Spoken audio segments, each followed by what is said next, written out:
Hey there. Good evening, everyone. Good evening. Good evening. Welcome.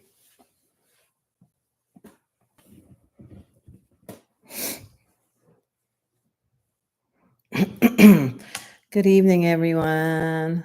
Welcome to my channel. I'm getting my necklace right. I don't know, it feels twisted. Midwife Chronicles. And tonight we're talking a little bit about your choice and why it all matters. Why it's important to have choice around pregnancy, birth, and why having a midwife matters. So, tonight we're going to talk a lot about that. I'm just trying to really set up for the most comfortable position. I really wanted to be able to give information about some studies, and I want to make sure I had it up so you guys could get the information you need to help you make informed choices around your pregnancy, around your labor, around your birth, and around the choice of your provider.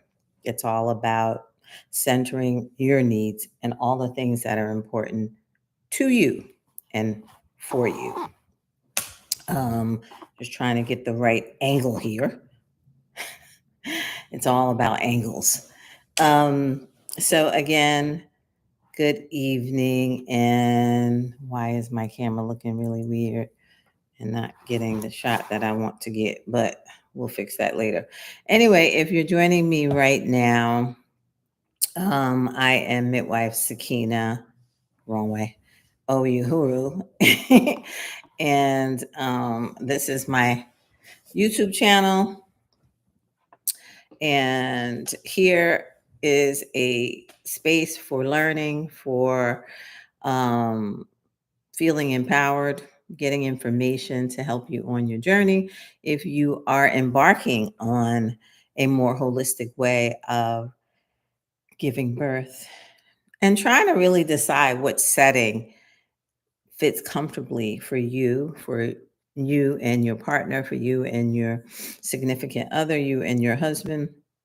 And so I think it's important for me, and as a midwife, a practicing midwife, um, to share my knowledge and my experience. And, by nature, I want to say I am an advocate. Um, and so it's important for me to share that part of myself and part of my profession as an advocate and as an activist. I want to say I am a safe birth abolitionist. And it's important for me to protect and gatekeep safe births for everyone, particularly for melanated individuals, particularly around reducing Black maternal mortality.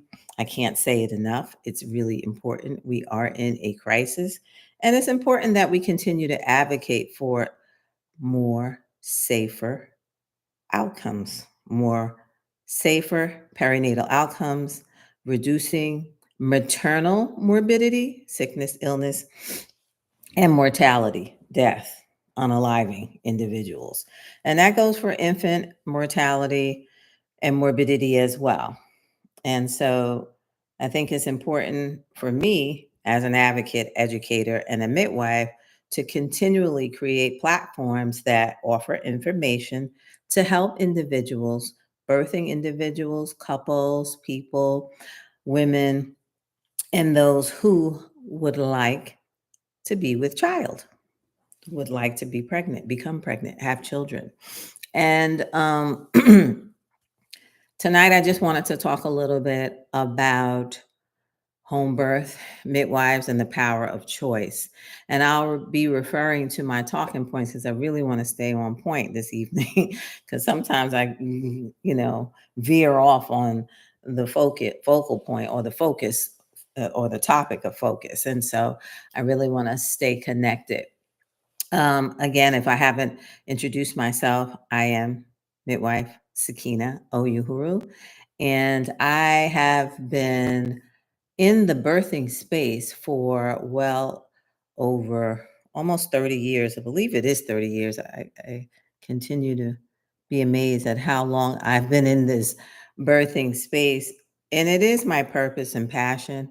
I am overjoyed to be able to offer support, usher in, protect, remain one of the birthing guardians of safe, nonviolent birth. And I am going to continually be drinking my water because I'm suffering from some throat stuff. It's making me cough a lot. So unfortunately, I'll have to keep sipping, if you don't mind. And I hate the way that looks, bringing a bottle up to your mouth like that. So I'll just put it in my glass. I think that looks better. Um,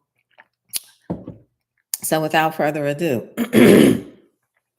this live is all about why it matters, why midwives matter, why home births matter, and just bringing more attention to the safety around home births, and the power of choice. So I want to just make it clear that midwives in general spend more time with their clients, and that's been statistically documented.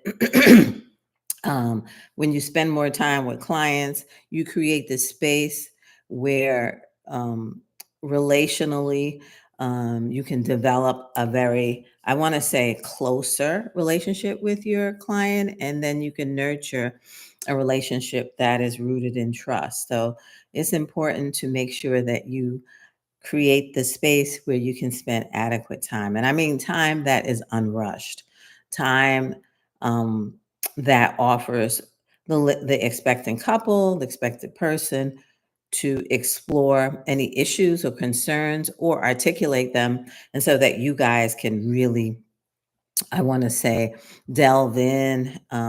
You can explore maybe the reasons why the person may have some fear, some worry, some doubt. So to me, it's really important as a provider to, I want to say, actively listen, you know, and actively participate. It's very important to the relationship and to the way in which you're going to support this person, that they know that you really care, and showing that you really care and that you're really vested or invested in their well-being is actively listening. That is really one of the key components of great communication, effective communication, that sometimes professionals forget because we're so focused on documenting and charting. So it's really important to maintain eye contact and to really listen. So I know that, sometimes people will challenge me and say, well, why is it important to have a midwife? And because we are guardians of safe, I want to say sacred and joy filled labor birth. We respect the natural unfolding of birth. And so, just in that and in itself is important. Um, so, again, tonight is all about participation. I wanted to entertain, live questions. If we get people who join our live, I certainly want to address some questions that people might have. Um, but it's important that you, as a birthing person, at birthing couple, receive compassionate care. This is a very sacred, monumental event that happens sometime once in a lifetime, twice in a lifetime. Well, forever, for each and every time it happens, each expectant person, mother, expectant couple deserves compassionate care. They deserve to have someone who will take the time to listen and take the time to create a relationship that's really rooted in trust. That to me forms the basis of a great relationship. So I was asked, what are some ways that midwives can reduce maternal mortality? So we can reduce maternal mortality by providing culturally responsive care. And I know that word has been thrown around quite a lot. It's also known as culturally competent care, but I call it culturally responsive care because it's all about not the competence that you have around cultural awareness. It's how do you respond to that? It's appropriate, respectful response. So, and response that takes that information in and integrates it into the way that you support this person, this couple. Um, so also midwives offer family-centered care. And I will take it a step further in terms of my practice. It's really centered in your needs. It's like very, very personalized and very individualized. It's like, what are your needs? Because your needs are different from the other person's needs. So it's centering the needs of my clients individually. And that is something you may not be able to get in a hospital environment because of, again, they may be connected more or wedded more to a time slot or their documentation or charting, or they are cemented to the number of clients that they are required to see within a certain time frame. So usually when you hire or solicit a midwife practice, they offer more time so that it's not rushed, it's not hurried. We get to center your needs and really get to know what is valuable to you. What are those value systems that you want to integrate into this experience? And it's important to understand that it is an experience that you are working towards. You want to walk away remembering it. So that when you remember the experience, it's non traumatizing. You don't want to remember pain or how horrible you were treated or how much you were traumatized or how much you were violated. It's really important for women's voices to be heard, not only to be heard, but to be validated, not dismissed or neglected. So, that is the type of care one should be looking for. And that is why it matters. Because when you listen and hear someone, it gives you more information to support them best so that you don't misdiagnose someone and that you support them in the way that they need you to. It's not really about you, it's about them. And so, having a home birth or having a midwife also reduces the number of medical interventions or reduces or diminishes I want to say surgical or instrumental intervention. We usually do not use any unnecessary interventions because we respect the natural unfolding of the birth. Because birth will take place whether there's a midwife standing there, a doctor standing there, a nurse practitioner, a physician assistant. Birth is going to take place because it's naturally going to unfold physiologically. It's going to happen whether you're there, standing there, kneeling around the corner, it doesn't matter. It will happen. And it takes place all over the world, most of the time, just with the woman and her birthing baby. Um, we just have created this process where we manage, so to speak, support and help women have their babies. But women can have their babies on their own, whether someone's standing there or not. Of course, if she's supported, it may help her emotionally and mentally. Of course, it's going to help the physical process. Of course, physical presence is really important in terms of emotional and mental support. So, I definitely would suggest having a supportive system. That being said, excuse me, again, it will happen that physiological process will happen whether you have someone standing next to you or not. So the focus on reducing risk is minimizing intervention. And what is intervention? Intervention is forceps, those tongue like instruments that are used to pull the baby out. That's an intervention. An intervention is an epidural. An intervention is giving someone IV pitocin to make the uterus contract. C-section is intervention. So the less intervention, the less risk. The more you reduce the risk of complications. Excuse me, my phone keeps going off. So if you're just now joining me, I am Midwife Sakina Oyuhuru, and I have a home birth practice called Gentle Spirit Home Birth Midwifery Service, practicing in the Triangle area, which is the Raleigh-Durham area. I started my practice way back when, and and I've been practicing the art of midwifery for almost 30 years. Love what I do. Very passionate about supporting women and supporting normal birth, supporting physiological birth, and the sacredness of birth. Really approaching it from that perspective and allowing women to be the center of this monumental event that's taking place in their life, because it is monumental. And so it deserves respect and honor. And that's my perspective. Um, Not everybody values pregnancy, labor, birth in that way, but I do, because I know that it is an honor to be with child and it is a sacrifice. And so I approach it from that perspective with honor and dignity and respect. And the sacredness of it, what the woman is really going through and all that she is sacrificing physiologically, physically, mentally, emotionally, spiritually. She is being transformed.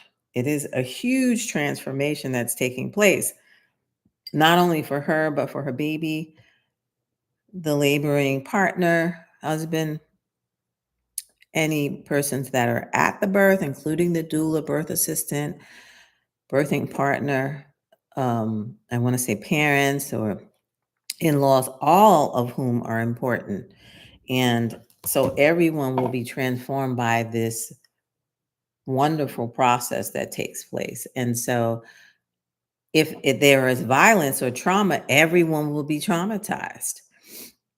And so my purpose and my job as a midwife is to really help them have the most joy-filled, celebratory, sacred labor birth experience. And again, the way you do it, or the way I do it, is by centering the needs of my clients and really trying to align myself with that. It's like, how do I bring more value, knowing what their value system is? And that approach helps us to have better outcomes. And integrating, culturally competent responses, that is what helps reduce Black maternal mortality. And also giving and offering, I want to say, holistic postpartum care that goes beyond 10 minutes, postpartum care that goes beyond the physical element, that really, focuses on how are you really feeling emotionally. Because after you have the baby is a huge transformation and transition. You now become a larger family, which requires much more support. A lot of people get just mesmerized and romanticized about the actual labor birth. I want to be at the birth.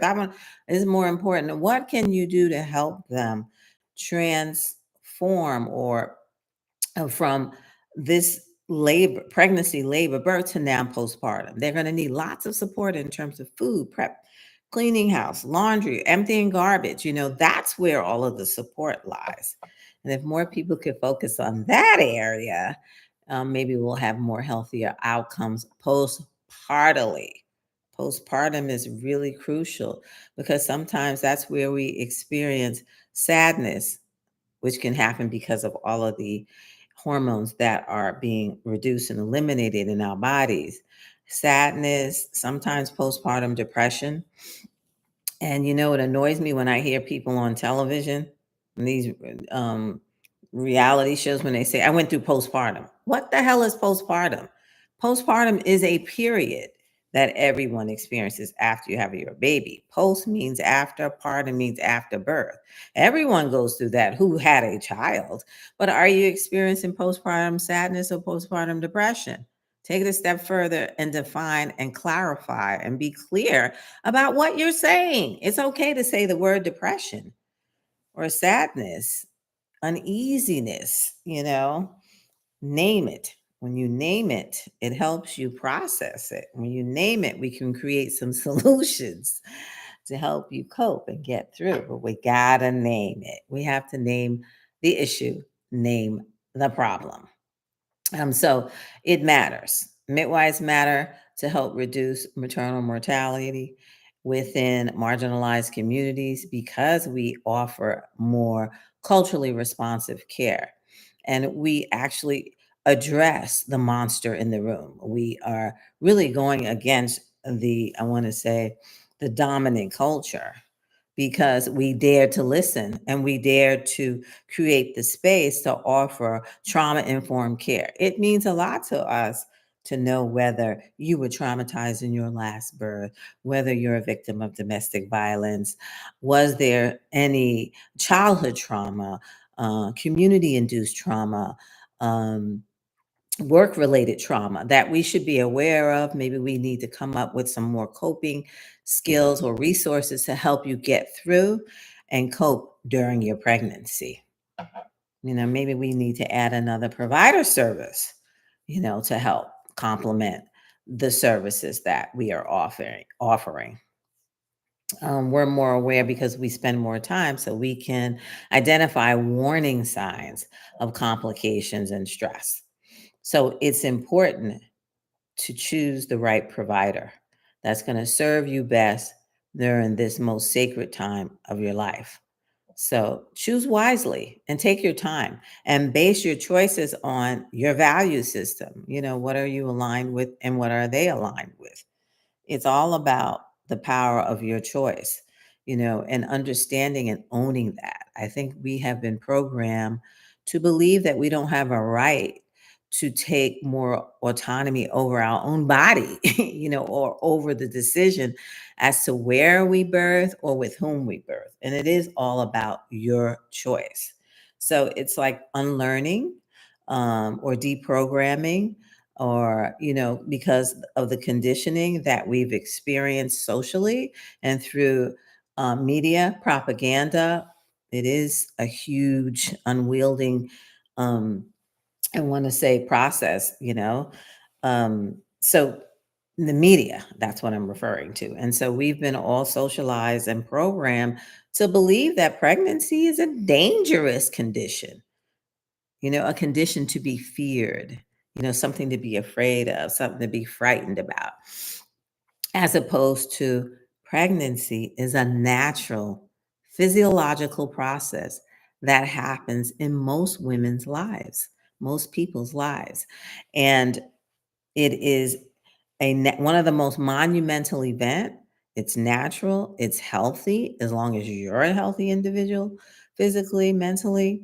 And if not, we can address those areas and perhaps provide the resources, the medication, or whatever is needed to help you become healthier or low risk so that you do qualify to be a patient or a client of a midwife, a home birth practice. And in terms of cost basis, a lot of people think that they can't afford it, and it's tremendously less expensive than a hospital birth by margins, and sometimes 50% or less. You may be able to hire a midwife and I'm just going to get into real life numbers, $3,000 to $5,000, depending on where you live. um, Southern or Midwest, those are the fees. But if you go to the North, it's more like 8 to 15,000, if not 20 now. But a hospital births can run you anywhere from $20,000 to $30,000. It's very expensive. And most major medical health plans will cover the hospital birth.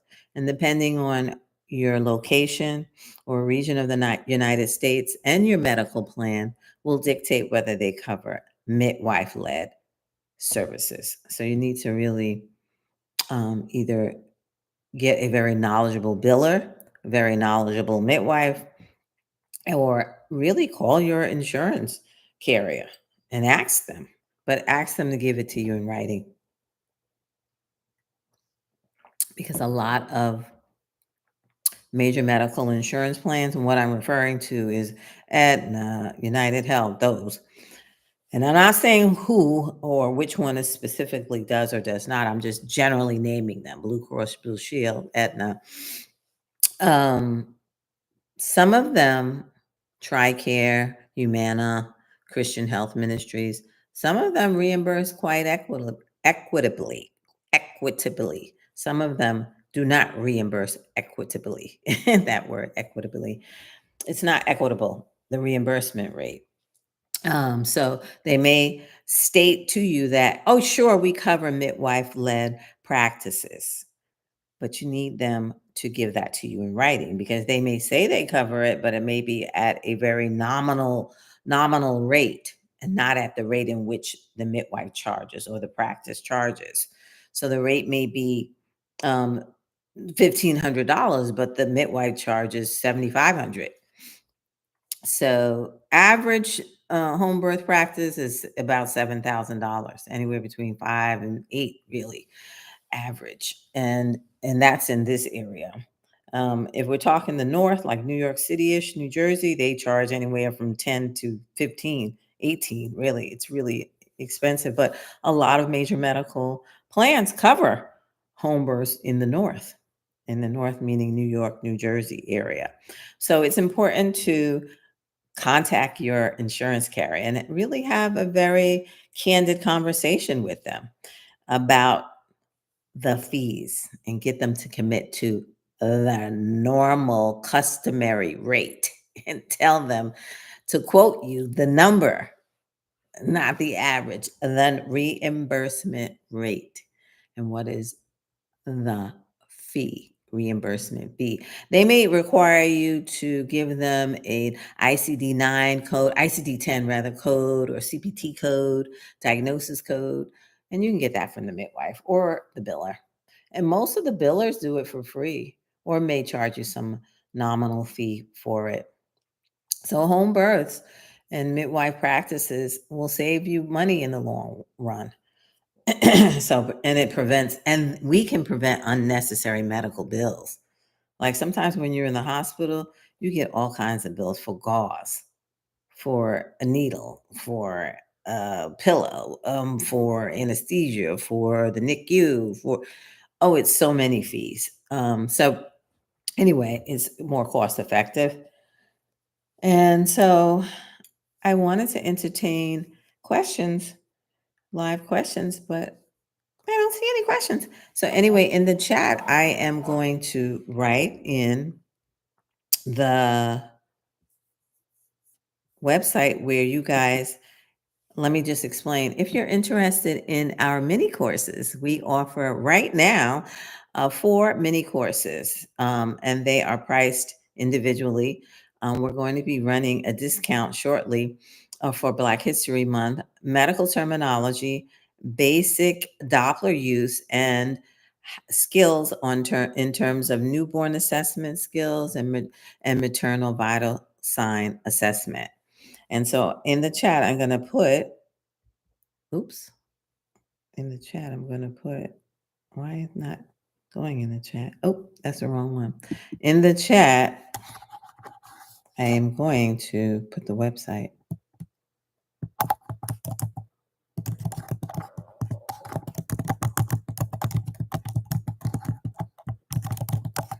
Whew, I have my glasses on, can't see. All right, so in the chat, I put our website, A Woman's Way, warriormidwifetraining.com.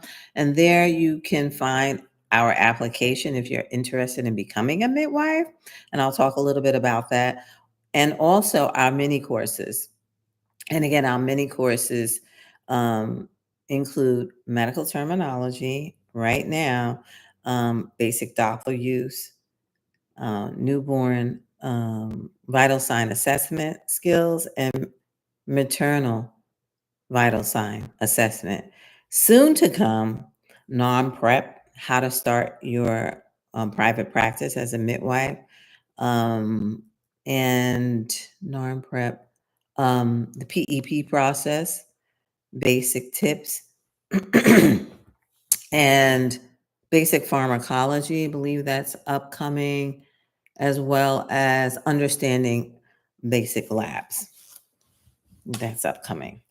And so those will probably be more less expensive than the ones that are right now. I believe those that are posted are 199, I believe, or 150. No, they're 150.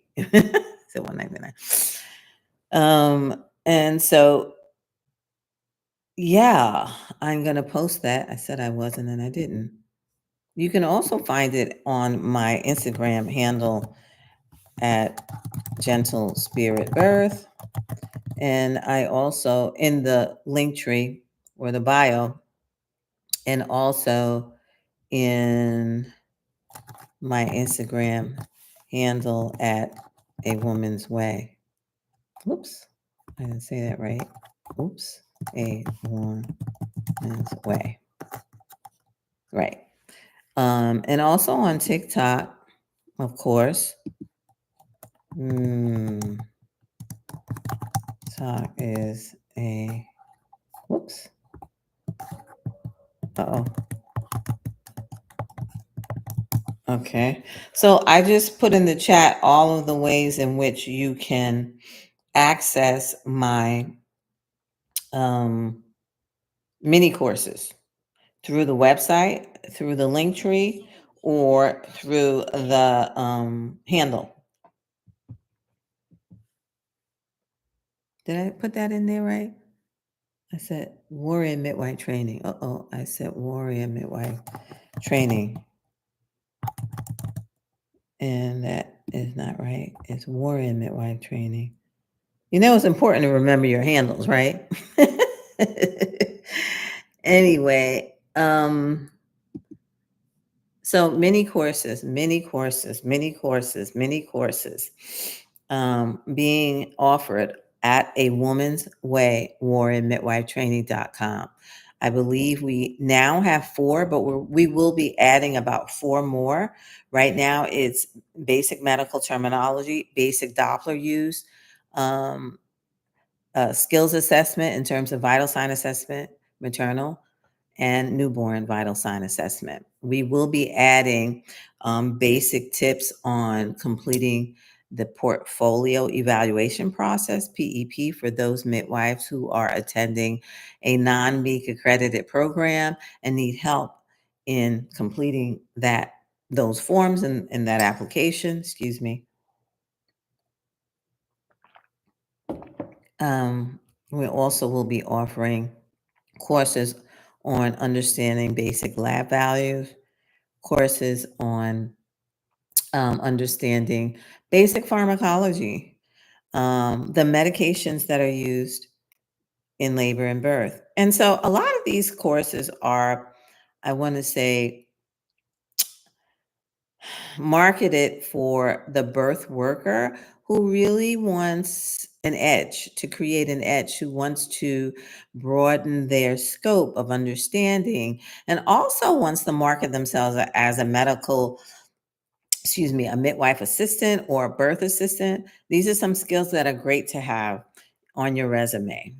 Our program offers in-person skills training. So if you're a midwife student from another school, if you are a doula birth worker and you are interested in, becoming a little bit more, I want to say, skilled at vital sign assessment, in terms of the newborn, in terms of maternal vital sign or Doppler use.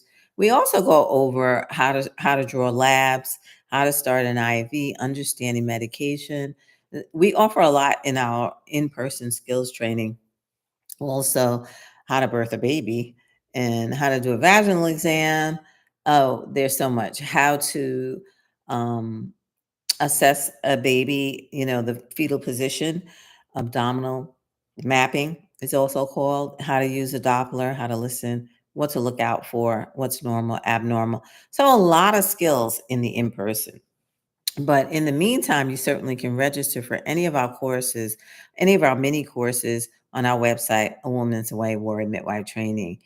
So you should go there and see what interests you. It helps to broaden your resume, your CV, to have these skills. You can market yourself to midwives who might need a little bit more help during their prenatals or labor births.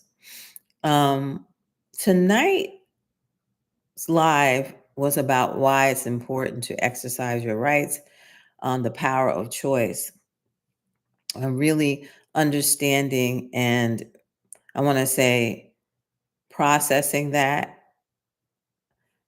helps you to feel more empowered during this wonderful monumental event that's taking place: pregnancy, labor, birth. And so, it's really important to understand that you hold the power, and it is all about you. So the power of choice is really important during pregnancy, labor, birth, because everything that is offered to you in terms of support should be everything that you want.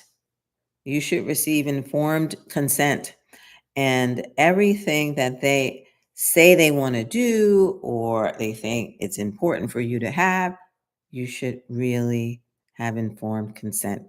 And they should be explaining exactly what that procedure, that medication is. What is it? Why are we doing that? Why do I need to do that? What happens if I refuse? What are the complications? All of those things are important. And so you should choose a provider who dares to listen, who actively listened during your interview, who actively listens during your prenatal care. It's important that your voice is heard. It's important that your voice is validated, because it is all about you. It is all about centering your needs. So that is why it's important to exercise your power in choosing the setting that's right for you, the setting that resonates with your spirit, and choosing the provider that's right for you, the provider that values your philosophy and purpose in life and values your needs. So when you are interviewing the practice or the midwife, make sure you understand what that is. So, in order to understand that person, all you need to do is ask them to talk a little bit about themselves. Ask them to talk about where they came from. What's their perspective on birth? Those kind of things will help you get to understand who they are. Um, what is their purpose in life? What are they passionate about? So when you are interviewing, and I always recommend interviewing at least 2 to 3 midwives, see who, I want to say, aligns most with your philosophy in life, what your purpose is and what you feel are valuable. But in order for you to make that decision, you got to understand what your values are. So some people really don't even know, or not clear. They go on Google and they download this list of questions. And to me, those are empty questions. It's like, what questions do you feel are important to you? Is it location? Is it how the person identifies with you ancestrally? Her definition of um, racism or implicit bias. You might have them define that. I don't know. That's why I always say, why don't you sit down and really think about all the important elements that are valuable to this wonderful process called pregnancy, or being with child, or being an expectant mom. What's important to you? So once you connect with that, that to me should lead the questions, you know, and allow that to help you with your interview questions. And some people say things that are just so insignificant. It's like it should be all about you and whether that person can support you in the way that you need them to. I'm a really touchy feely person. How would you describe yourself? These are some of the things I need when I'm in pain. can you support me in that way? So that's, to me, those purpose driven or purposeful questions should be driving the interview. I can you provide this type of environment or this type of support? I need to express myself in this way. Do you have time for that? Do you integrate, trauma informed care in your prenatal care services? How long are your visits? Do you come to my home? Are you allergic to anything? Think those are important. Um, so this live was all about the power of choice, and I really was just trying to drive home why that's so important. Again, it's a monumental event occurring in the lives of women or birthing individuals, and this event that will take place is not only monumental and sacred, but it will be spoken of generationally. You will remember it for the rest of your life. So it's important that you choose those people who value those parts of yourself during this monumental sacred event. The last live I had, I talked a little bit about misconception myths and was trying to do some myth busting. We talked a little bit about the safety of birth, and I had some talking points, and I really did not want to miss really driving home some of the studies that were done around the safety of home birth. So I just wanted to touch a little bit on the several studies that examine the safety of planned home births and particularly for low risk pregnancies, and some of them was a study done by Al Karaz dash Vidal, Vidal, and that was done in 2024. And that study concluded that home births managed by midwives offered better outcomes, um, better than obstetric, better neonatal outcomes for low risk women than hospital births. So the researchers suggested that home birth is a safe and viable option that promotes natural birthing processes and reduces medical interventions. That's one. And so when you're looking for studies, I always recommend that you look for peer reviewed studies or systematic studies.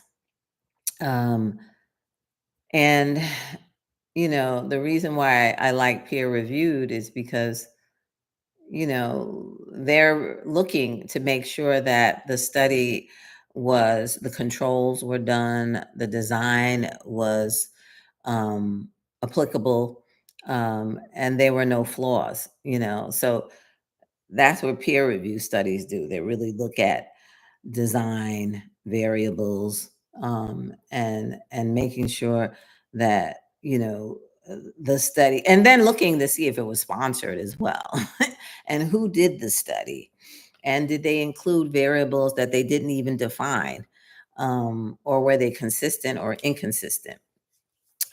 So another study was done in 2019, Hutton et al. Hutton. And that was a systematic review, which are really good because when they look at lots of studies and then they come and then they document their analysis.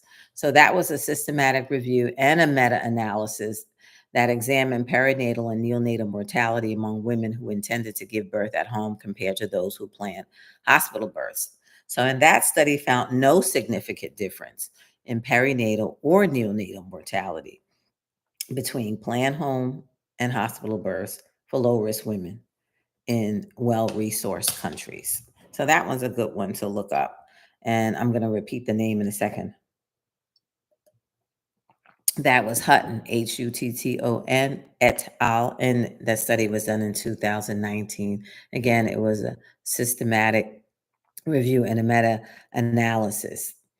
Another one, Janssen, that one's well known. That was done in 2009. And that research compared outcomes of planned home births with registered midwives to planned hospital births. And the findings indicated that women who planned home births had reduced risk of obstetric interventions and similar or reduced risk of adverse maternal and neonatal outcomes compared to those who planned hospital births. Good one to have in your back pocket. And you can look on the NIH website for those studies as well. And also know that while you find a lot of studies that support and suggest the safety of planned home births for low risk women, you're going to find some that say they're not safe. So, for instance, a study analyzing nearly 80,000 deliveries found that planned out of hospitals carried double the risk of perinatal death compared to hospital births. However, that study had many, many flaws, particularly in its design, um, and its inconsistencies in its yeah. So those were the flaws, inconsistencies. So it was limited also because I think I wrote some of them down. Oh, they relied on birth certificate data, which were prone to inconsistencies and error and misclassification of unplanned home birth. So they used data that was erroneous or filled with errors and inconsistencies. Um, and the other thing that was, and that study was published in New England Journal of Medicine in 2015. They also included the inclusion of unplanned home births, which is really unfair when you're doing a study about planned home birth. So the analysis may have inadvertently or intentionally included unplanned home births. So that's going to obscure your analysis. And so that generally carries a higher risk than planned home births. Excuse me, one second. Mm, So, one other thing, sorry, that study that was published in the New England Journal of Medicine in 2015, um, that study also not only included unplanned home births, but it also there was some variability in the midwifery training integration, meaning they included uncertified midwives with certified midwives. So that obscured its findings as well.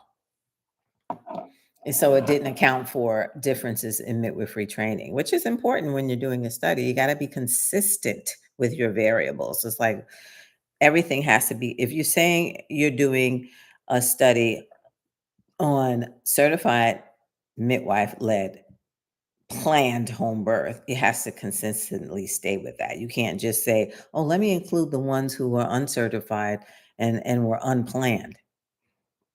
And so the other area of flaw was a lack of data on risk profiles. Like they didn't include were the women at risk, you know, were the adverse outcomes due to a pre-existing risk factor. So that's why it's important to get these studies peer reviewed, because then you'll find out what other limitations were observed in the study. Right? So we need more robust studies for definitive conclusions. But anyway, we have lived experiences on your side, and a lot of home birth midwives can give those lived experiences and really do studies on that. So just getting back to the importance of, I want to say exercise, and you're right, because there is power in choice. When you choose a midwife, you will reduce unnecessary medical interventions. I think I said that on my other live, but I'm just saying it now. It's really important to keep bringing that home, because when you reduce interventions, you reduce your risk for complications. Interventions include C-section. Interventions include Pitocin. Interventions include an epidural or pain medication management, which puts you at risk for complications. Now, I'm not saying that all C-sections are unnecessary. Some C-sections are necessary. Yeah. And I'm not saying that all clients should not have Pitocin or no one should get an epidural. That is not what I am saying. I'm not coming from that perspective. I understand that there is a need to have a C section. There's a need sometimes to have what I call vitamin E or vitamin P, which is the epidural or Pitocin. Some people need a little more support or more help. And so that's why I do not believe in that paradigm and that design where you say hospital versus home. There shouldn't we should never be coexist where we're adversely against one another. We should be able to coexist. Out of hospital options should coexist with a hospital option. Women should be able to choose whether they want to have their babies by themselves, also known as unassisted births, have their babies at home, assisted by a midwife or midwife led planned home birth, or at a hospital or at a birth center or birth house. It is your choice. I am a birth advocate, a safe birth advocate.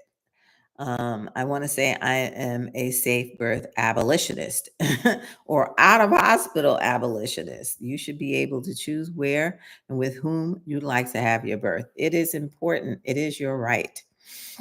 A lot of us have been programmed to the point where we don't believe that we deserve it, or we don't feel like we have that right or power over our bodies or over the right to make that decision because we've been indoctrinated into a system or socialized to believe that you don't have those rights. We're so used to giving it away to someone else, someone of more authority.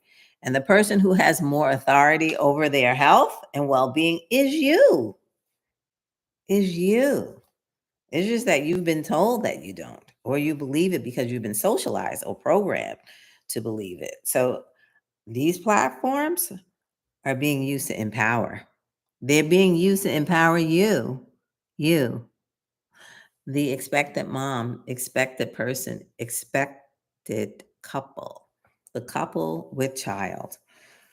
So that is my purpose for introducing or using some of my, can't even get my braids over because I'm backwards, for utilize my social media platform for empowering, for sharing information, to raising awareness so that you get to make informed choices around pregnancy, labor, birth, the setting, and provider.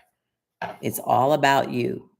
So you should lead in this journey and leading it with the value system that you create within you and making sure the setting and the persons or people or midwife or practice you choose is in alignment with that philosophy, or they support it or respect it. So I think I went over everything I wanted to in terms of the importance of realizing the power in choice. And I believe my next live is going to go over the 3 ways midwives can reduce maternal mortality, particularly in Black communities or marginalized communities. I think I'm going to focus on that with my next live and talk a lot about the maternal mortality rate in the states of North Carolina, South Carolina, New York, New Jersey. And how does providing comprehensive prenatal and postpartum care reduce that? How does that support our communities in becoming more healthier with better perinatal outcomes? We talked a little bit about the financial aspect and benefits and how having an out of hospital birth is more cost effective. So again, we'll continually speak of that. And also, I just wanted to go over, how do you find a midwife? You know, it depends on where you are. Like New York and New Jersey has a New York City home birth website, but I believe you can put in AI or Chat GPT or one of those AI uh, uh, websites and put in home birth midwife and in Google. You can find them on LinkedIn, on Instagram, um, TikTok. I'm not sure about Twitter, Facebook. And they have a lot of Facebook groups, mom Facebook group, home birth mothers, or home birth practitioners, birth workers for home births, or they'll say North Carolina doulas, home birth providers. So you can find a lot of information on those um, Facebook chat groups. And I'm going to end by just reiterating the importance of really sitting with yourself, sitting with your partner, and deciding what you feel is right for you, what feels comfortable for you. Of course, initially, it's going to feel uncomfortable going against the dominant culture. It's going to feel uncomfortable choosing to not have your baby at home. That is uncomfortable because most people do not go in that direction. I think it's only like 1 to 2%. Maybe it's gone up. I believe we're up to maybe 10% of people have their babies out of hospital. I believe we're in the 10% range, could be 15, but I think that's a little high. And so 90% of people have their babies in the hospital, physician led. So that's scary in itself because, of course, you're going to be judged, you're going to be criticized. So you have to really feel very strong in your position and married to it. 150% wedded to it and committed to it. That's how much commitment and dedication, because a lot of people don't understand this is a partnership. This is not something done to you. Like in the hospital, they do things to you. You lay there in the bed, they do things to you. Not at a home birth. A home birth practice, we're doing things together. And it's all about informed consent. You are well aware of the practices or the procedure that is needing to be done. So it's more important that you give consent. It's more important that you are aware of it and as an active participant in this process or procedure or test, and that you want it, and that you understand the outcome or the purpose.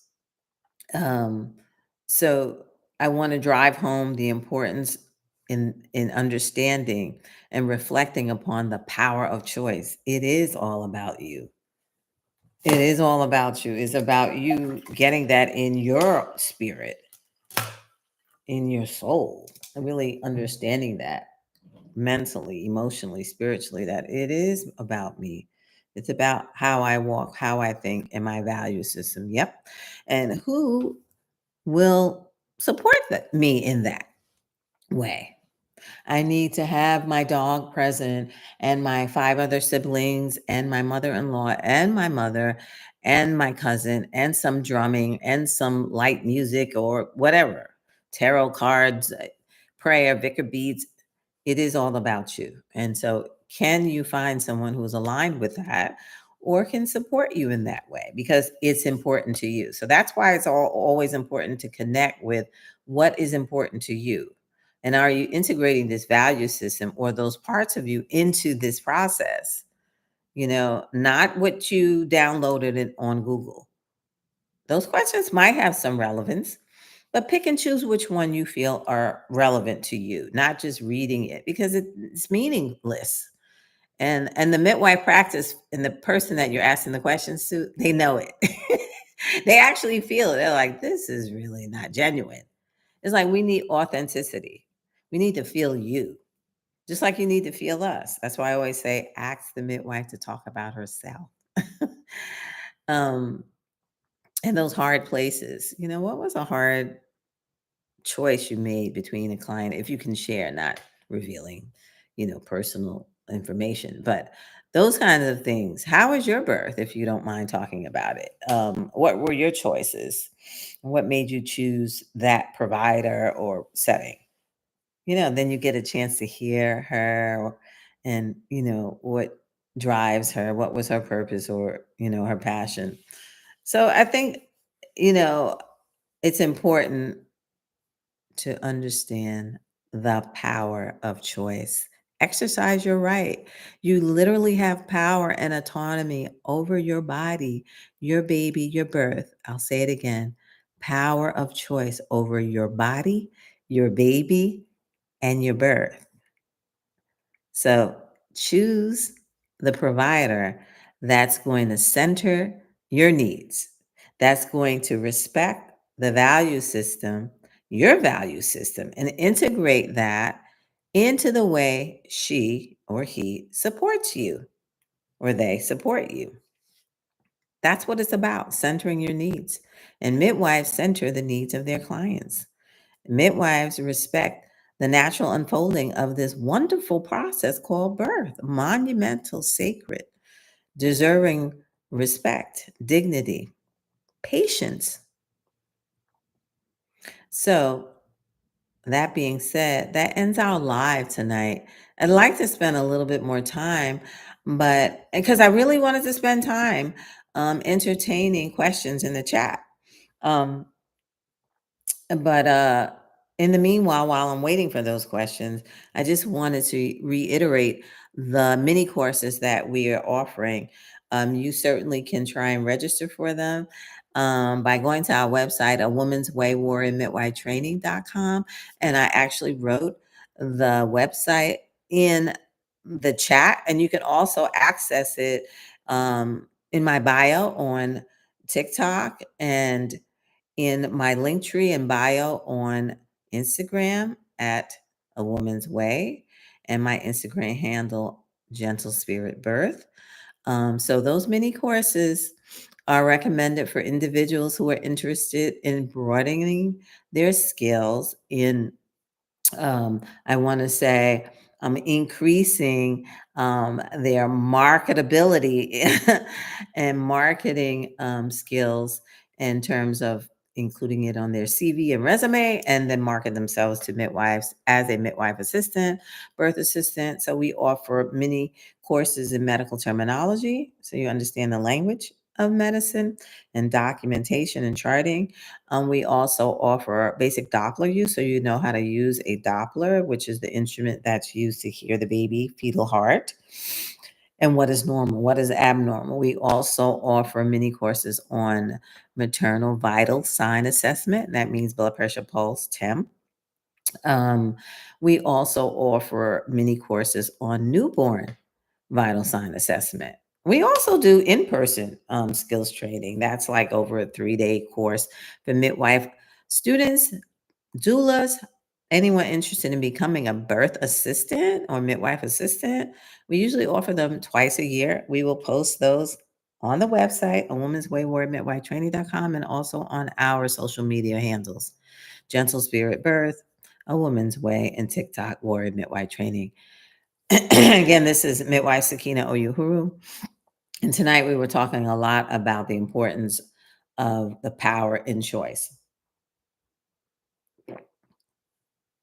Hope you were able to be present. I wanted to entertain live questions in the chat. If anyone is interested in posting their question in the chat, I'll be happy to answer it. But right now, I don't see any. You can see my handles in the chat if you're on it and you're interested in taking any of our mini courses and also reading any of our posts on an Instagram or TikTok. Again, this is Midwife Sakina Oyuhuru, and I'll be going live at least I want to say 4 times a week now, because we are pulling back, smaller practice. So we'll be focusing more on courses, trainings, and coming live to explain those and invite people to learn more about becoming a midwife. We have a midwife training program called A Woman's Way Warrior Midwife Training, which is a 2-year training to become a certified professional midwife. So we offer courses to prepare you to sit for the NARM board exam. Or if you're interested, you don't have to. You can certainly continue to be a midwife without becoming board certified if your state doesn't require it. But our program prepares you to sit for the board's exam. Once you graduate, sit for the boards, you acquire the acronym CPM. That's C like cat, P like Peter, M like Mary. And you can practice, depending on the state you live in, as a certified professional midwife. You might have to apply for licensure in your state, and that differs. It varies depending on the state. If you're interested in becoming a certified professional midwife, feel free to visit our website at a woman's way warrior midwife training.com and fill out the application. Good night, everyone. This was wonderful. It will be on the YouTube channel if you've missed it. Have a great evening. I hope you've enjoyed it, and I hope that you have learned something from exercising your power and your right in choice. It is important. There is power in choice. Take care.